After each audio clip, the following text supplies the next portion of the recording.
My self Rahul कुनावर, और आज हम बात करेंगे जिल नेल्सन स्टेन के बारे में, जेडन स्टेन के बारे में बात करेंगे अपन आज।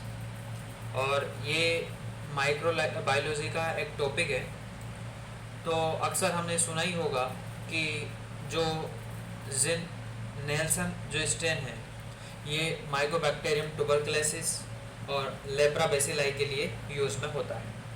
अब यार दिमाग में एक चीज़ आ जाती है अपने कि ये जो जिल नेल्सन जो स्ट्रेन है ये इसके लिए मतलब माइकोबैक्टीरियम ट्यूबरकुलोसिस के लिए ये एक स्पेशल जो मेथड है यही यूज़ क्यों होता है। इसके लिए अपन ने जो एक वीडियो बनाया था उसके अंदर जो ग्राम स्टेनिंग और वाली जो टेक्निक है वो क्यों यूज़ नहीं होती यहाँ पे, तो वो भी बता देता हूँ यार। क्योंकि ऐसा इसलिए होता है क्योंकि माइकोबैक्टीरियम ट्यूबरकुलोसिस या फिर कोई भी किसी भी तरह का मतलब ट्यूबरकुली बेसिलाई हुआ तो उसकी या लेप्रा बेसिलाई हुआ तो उसकी जो सेल वाल होती है ना, तो उस सेल वाल के अंदर क्या होता है, हाई लिपिड कंटेन होता है। मतलब ये हुआ कि लिपिड की मात्रा ज़्यादा होगी। और देखो किस किस की मात्रा ज़्यादा होती है उनके अंदर, लिपिड ज़्यादा होता है, फैटी एसिड ज़्यादा होता है, एल्कोहलिक ज़्यादा होता है और एक माइकोलिक एसिड है वो ज़्यादा होता है। 4 चीज़ें होती है यार उसकी सेल वाल के अंदर, ये माइकोबैक्टीरियम ट्यूबरकुलोसिस के सेल वाल के अंदर। लिपिड ज़्यादा होगा, फैटी एसिड ज़्यादा होगा, माइकोलिक एसिड ज़्यादा होगा और एसिड ज़्यादा होगा। अब ये सारी चीज़ें ज़्यादा होती है जिसकी वजह से जो उसकी जो सेल वाल होती है वो रिजिड होती है। इसकी वजह से अब सेल वाल जब रिजिड हो गई तो कोई अदर जो मतलब कोई अदर जो अगर बात की जाए कोई प्राइमरी स्टेन वो आसानी से कैप्चर नहीं होती। और वो जब कैप्चर नहीं होती तो उसके लिए इसलिए उसके लिए एक स्पेशल मेथड अपनाया गया है जिल नेल्सन स्टेन। करेक्ट, ये जो जिल नेल्सन स्टेन है वो उसके लिए एक स्पेशल मेथड अपनाया गया है। उसके बाद में नेक्स्ट पॉइंट की अगर बात की जाए तो नेक्स्ट पॉइंट ये है कि जो जिल नेल्सन स्टेन की अगर अपन बात करें तो जो जिल नेल्सन स्टेन है इसको अपन बोलते हैं, क्या बोला जाता है, इसको बोला जाता है एसिड फास्ट स्ट्रेन भी बोला जाता है। जो मैंने यहाँ पे ब्लू कलर से मेंशन कर रखा है कि इसको एक एसिड फास्ट स्ट्रेन भी बोला जाता है। अब दिमाग में ये भी चीज़ आ जाती है कि यार इसको एसिड फास्ट ही क्यों बोलते हैं। अब देखो एसिड फास्ट स्ट्रेन इसको इसलिए बोलते हैं क्योंकि ये एसिड को फास्ट कर लेता है। मतलब कहने का मतलब ये है क्योंकि ये जो सल्फ्यूरिक एसिड होता है ना वो इसके अंदर यूज होता है। और जब सल्फ्यूरिक एसिड में आगे जाके बताऊंगा यहाँ पे जब डिकलराइजेशन एजेंट है जो रिएजेंट के अंदर जब अपन यूज करते हैं तो सल्फ्यूरिक एसिड यूज करते हैं। तो सल्फ्यूरिक एसिड जब यूज़ करते हैं इसके अंदर, इसकी वजह से क्या होता है कि कोई भी एसिड के द्वारा ये क्या है डिकलराइजेशन नहीं होता। कोई दूसरा जो एसिड है उसके द्वारा ये डिकलराइजेशन नहीं होता। और जो भी हम स्टेन इसके अंदर जो प्राइमरी स्टेन डालते हैं उसके द्वारा ये कैप्चर कर लेता है। वो डिटेल से अपन आगे देखेंगे। करेक्ट, अब इसके अंदर अपन देखेंगे कि जिल नेल्सन स्टेन के अंदर इसके मतलब कहने का मतलब इसके अंदर रिएजेंट क्या क्या रिएजेंट यूज़ किए जाते हैं, इसके अंदर किन किन इंस्ट्रूमेंट की रिक्वायरमेंट होती है और मेन है उसका मेथड। तो ये 2 तरह के में कंप्लीट होगा। इस वीडियो के अंदर अपन इसके रिक्वायरमेंट रिएजेंट के बारे में डिस्कस करेंगे और नॉर्मल जो बातें हैं इसकी वो डिस्कस करेंगे। इससे जो नेक्स्ट वीडियो आएगा उसके अंदर पूरा का पूरा जो मेथड वाला जो प्रोसेस है वो मैं बता दूंगा और फिर हमारा जो जिल नेल्सन स्टेन वाला जो वीडियो है ये कंप्लीट हो जाएगा। इससे पहले भी मैंने एक वीडियो बनाया है ग्राम स्टेनिंग का, तो वहाँ पे मैंने बताया था कि जो ग्राम स्टेनिंग है कॉमनली यूज किया जाता है स्टेनिंग के अंदर। बट वहाँ पे सेकंड पॉइंट मैंने ये बताया था आपको कि जो ग्राम स्टेनिंग का डिस्कवर किया था क्रिश्चियन ग्राम ने। करेक्ट, बट यहाँ पे जो जिल नेल्सन स्टेन की अगर बात करें तो इसका डिस्कवर किया था एडलिच ने। करेक्ट, सर एडलिच ने डिस्कवर किया था इसका।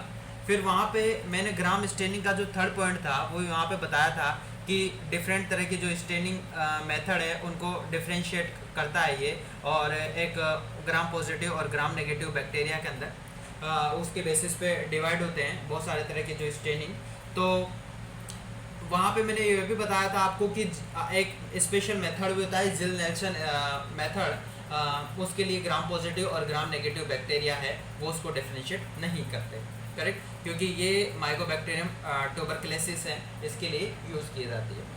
इसके लिए स्टेनिंग की जाती है माइकोबैक्टीरियम ट्यूबरकुलोसिस के लिए, तो वहाँ पे मैंने बताया था। फिर वहाँ पे मैंने प्रोसीजर भी बताए थे, 4 तरह के स्टेप में कंप्लीट करवाया था मैंने। तो फर्स्ट स्टेप के अंदर प्राइमरी स्टेनिंग था, जिसके अंदर मिथाइल वोलेट और जेंटाइन वोलेट अपन ने यूज़ किया था, और फिर मतलब एक सीमियन यूज़ किया था, और 30 से 60 सेकेंड का वहाँ पे वेट किया था, और उसके बाद में उसको वॉश कर दिया था, करेक्ट। और फिर उसके बाद में सेकेंड वहाँ पे मॉडरेंट एप्लीकेशन ऑफ मॉडरेंट हैं वो अप्लाई किया था, और 1 से 2 मिनट का वेट किया था और उसको वॉश कर दिया था।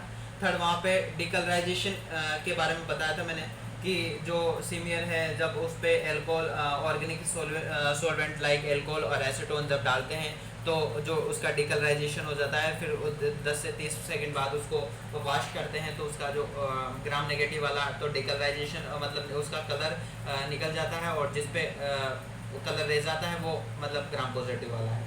फिर लास्ट में उनके लिए एक काउंटर स्टेनिंग की थी, जिसको सेकेंडरी स्टेनिंग कहा था अपन ने, जो उसके अंदर सेफ्रीन अप्लाई किया था अपन ने, और 15 से 30 सेकंड का वेट किया था, और मतलब वो 100x पे देखी थी वहाँ पे स्लाइड, वो सारी चीज़ें अपन ने वहाँ पे देखा था। तो वीडियो के डिस्क्रिप्शन में मैं लिंक दे दूंगा उसका भी, तो अगर वो आपने वो वीडियो नहीं देखी तो पहले आपको वो वीडियो देखनी है, उसके बाद में ये वीडियो देखनी है जिल नेल्सन स्टेन वाली, क्योंकि दोनों ही टॉपिक हैं वो अपने आप में बहुत इंपॉर्टेंट है, जो अक्सर एग्जाम में पूछ लेते हैं। तो पहले आपको वो वीडियो देखनी है, वीडियो के डिस्क्रिप्शन में मैं लिंक दे दूंगा, उसके बाद में ये वीडियो देखोगे तो ढंग से समझ में आएगी।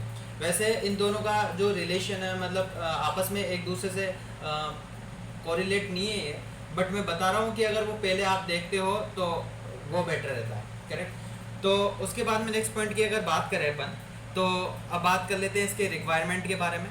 तो रिक्वायरमेंट है सबसे पहले सीमियर की कवरिंग करते हैं अपन। सबसे पहले कोई हमने ब्लड लिया सबसे पहले, और ब्लड लेने के बाद में क्या है मैं बता देता हूँ आपको, ध्यान से देखिएगा। तो रिक्वायरमेंट के बारे में देख लेते हैं। तो सबसे पहले अगर रिक्वायरमेंट की अगर बात करें तो रिक्वायरमेंट के अंदर क्या है कि सबसे पहले अपन क्या करते हैं कि ब्लड लेते हैं, ब्लड का सैंपल लेते हैं, और ब्लड का सैंपल लेने के बाद में क्या करते हैं फिर स्मीयर की कवरिंग करते हैं, और स्मीयर की कवरिंग करने के बाद में फिर क्या करते हैं अपन कि कोई भी किसी भी तरह का रिएजेंट है वो रिएजेंट यूज़ करते हैं, जो मैं यहाँ पे बताऊँगा ये तरह के रिएजेंट है, ये रिएजेंट यूज़ करते हैं। और फिर रिएजेंट यूज़ करने के बाद में फिर स्प्रिट फ्लेम है वो करते हैं। तो स्प्रिट फ्लेम क्या है, एक तरह की चिमनी टाइप होती है, जो इसमें हम क्या करते हैं कोई भी स्प्रेड है वो डालते हैं, और जब स्प्रेड डालते हैं तो ये कुछ इस तरह की दिखती है यहाँ से, और फिर उसको ट्रीट करते हैं। आगे मेथड में बताऊंगा मैं आपको डिटेल में सब सारी चीज़ें। और फिर एक और इमर्शन ऑयल्स भी यूज़ किया जाता है उसके और इसके अंदर, और फिर उसको अपन माइक्रोस्कोप में देखते हैं 100x पे, वो सारी चीज़ें बताऊंगा मैं आपको। अब बात करते हैं इसके रिएजेंट के बारे में। तो मैंने क्या कहा कि कहने का मतलब ये है, मैं एक पॉइंट वहाँ पे बताना भूल गया था कि इसको ऐसे जो मतलब जब इसके अंदर कोई अदर स्टेन यूज़ क्यों नहीं करते, क्योंकि अब जब मैंने कहा कि लिपिड का कंटेन है मतलब इसकी जो सेल माइकोबैक्टीरियम ट्यूबरकुलोसिस या फिर लेप्राबैसिलस की अगर बात करें तो इसकी जो सेल वाल होती है उसके अंदर क्या होता है कि हाई लिपिड कंटेन होता है, मतलब लिपिड की मात्रा ज़्यादा होगी, फैटी एसिड भी ज़्यादा होगा, माइकोलिक एसिड भी ज़्यादा होगा, और एल्कोहल की मात्रा भी ज़्यादा होगी, जिसकी वजह से उसकी जो सेल वाल होती है ना वो रिजिड हो जाती है, और कोई भी प्राइमरी स्टेन है उसको कैप्चर नहीं करती। और इसके अंदर जो मेन रोल आता है ना वो आता है कार्बिन फसिन का, इस कार्बिन फसिन का मेन रोल आता है इसके अंदर, और ये कार्बन फसिन है इसका मेन रोल आता है। और ये क्या करता है कि इसे कैप्चर कर लेता है ये, और कैप्चर करके ये क्या है कि कोई कलर प्रोवाइड करवा देता है, जिससे फिर हम ऑब्जर्व करते हैं कि माइकोबैक्टीरियम ट्यूबरकुलोसिस है या फिर ये लेप्राबैसिलाई है, तो वो उस तरह से हो जाता है। तो मेन इसके अंदर रोल है ना कार्बन फसिन का, तो ये आपको पता होना चाहिए। अब मैं बात करता हूँ इसके रिएजेंट के बारे में, ध्यान से देखिएगा रिएजेंट क्या क्या यूज़ करते हैं। सबसे पहले जो कार्बन फसिन यूज़ करते हैं इसके अंदर क्या होता है, एक बेसिक फसीन होता है 1 ग्राम, और एक होता है फिनोल का क्रिस्टलिन होता है 5 ग्राम, और एल्कोहल 95% एल्कोहल होता है जो 10 ml लेते हैं, इसका कॉम्बिनेशन होता है, और डिस्टिलेशन वाटर होता है 100 ml। तो ये सारे मतलब तरह के रिएजेंट हैं जो फॉर्मेशन करते हैं कार्बन फस्टीन का। तो अगर आपसे कोई पूछ लेता है जो कार्बन फस्टीन है, कार्बन फस्टीन क्या है, तो आप उसको क्या जवाब दोगे कि ये इसके अंदर 95 इसके अंदर क्या क्या प्रेजेंट है कार्बन फस्टीन के अंदर, तो 95% तो एल्कोहल है, 10 ml लिया अपन ने, ना। और इसके अंदर और डिस्टिलेशन वाटर कितना दिया, 100 ml लिया, और फिनोल क्रिस्टलेशन कितना लिया, 5 ग्राम, और बेसिक फस्टीन कितना लिया, 1 ग्राम। ये सारा मिलकर एक कार्बन फस्टीन का फॉर्मेशन कर देता है। अब उसके बाद में सेकंड है मिथाइलिन ब्लू, उसके बारे में बात कर लेता हूँ, ध्यान से देखिएगा। तो अगर मिथाइलिन ब्लू के बारे में अगर बात करें अपन, तो मिथाइलिन ब्लू है ये लेते हैं अपन रिएजेंट, और इस मिथाइलिन ब्लू के अंदर क्या होता है कि जो मिथाइलिन ब्लू का सॉल्यूशन होता है उसके अंदर हम क्या करते हैं, एल्कोहल डालते हैं। तो एल्कोहल के अंदर क्या है कि, या फिर ऐसा बोलो कि एल्कोहल का कोई सॉल्यूशन होता है, उसके अंदर मिथाइलिन ब्लू का एल्कोहल होता है, एल्कोहल के अंदर हम मिथाइलिन ब्लू का सॉल्यूशन डालते हैं। और जब एल्कोहल के अंदर मिथाइलिन ब्लू का सॉल्यूशन डालेंगे वो कितना बन जाएगा, दोनों मिलके 30 ml है कि। और दूसरा है कि जो वाटर है, और वाटर के अंदर मतलब 0.1% KOH डालेंगे, और टोटल कितना हो जाएगा वो डालने के बाद पानी के अंदर KOH 1% KOH डालेंगे तो 100 ml बन जाएगा, और ये मिलके एक मिथाइलिन ब्लू का फॉर्मेशन कर देगा। तो ये रिएजेंट भी यहाँ पे यूज़ आता है। आगे जाके एक और यूज़ आता है, या फिर आगे जाके मैं बताऊंगा कि इस मिथाइलिन ब्लू की जगह अपन मेलिकाइट ग्रीन है वो मेलिकाइट ग्रीन भी यूज़ कर सकते हैं, करेक्ट। तो अगर लैब के अंदर अगर मिथाइलिन ब्लू अवेलेबल है रहता है, वैसे मैक्सिमम हर लैब के अंदर, तो मिथाइलिन ब्लू भी यूज़ कर सकते हैं। अगर इसकी जगह अपन जो मेलिकाइट्स ग्रीन है वो भी यूज़ कर सकते हैं। उसके बाद में नेक्स्ट है डिकलराइजेशन एजेंट के बारे में बात करते हैं। तो डिकलराइजेशन एजेंट के अंदर सल्फ्यूरिक एसिड होता है 20%। बट आपको एक चीज़ बता दूं कि ये जो 20% जो सल्फ्यूरिक एसिड होता है ना, ये होता है ओनली माइकोबैक्टीरियम ट्यूबरक्लोसिस के लिए। ध्यान से सुनिएगा कि ये जो 20% सल्फ्यूरिक एसिड होता है ये माइकोबैक्टीरियम ट्यूबरक्लोसिस है, लेप्रा बेसिलस के लिए, बेसिलाई के लिए ये नहीं होता। क्योंकि लेप्रा बेसिलाई की अगर बात करूं तो लेप्रा बेसिलाई के लिए जो सल्फ्यूरिक एसिड होता है वो कितना होता है, 5% होता है, जबकि जो माइकोबैक्टीरियम जो ट्यूबरकल्स है उसके लिए होता है 20%। तो ये चीज़ आप याद रखिएगा।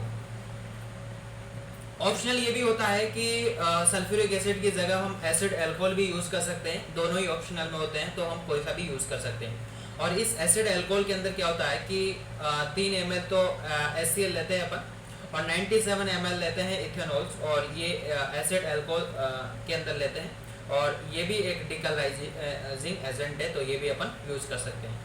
और एक और चीज़ बता दूं आपको कि जो माइकोबैक्टीरियम ट्यूबरक्लोसिस है, ये माइकोबैक्टीरियम ट्यूबरक्लोसिस क्या है कि एक तरह का मतलब ग्राम पॉजिटिव बैक्टीरिया है। 2 तरह के बैक्टीरिया पहले वाले वीडियो के अंदर अपन बताया था कि बैक्टीरिया 2 तरह के होते हैं, gram positive bacteria, gram negative bacteria. तो ग्राम पॉजिटिव बैक्टीरिया है, तो ग्राम पॉजिटिव बैक्टीरिया है, तो ये जो माइकोबैक्टीरियम ट्यूबरक्लोसिस है ना, तो ये एक तरह का ग्राम पॉजिटिव बैक्टीरिया और एक तरह का एरोबिक बैक्टीरिया है।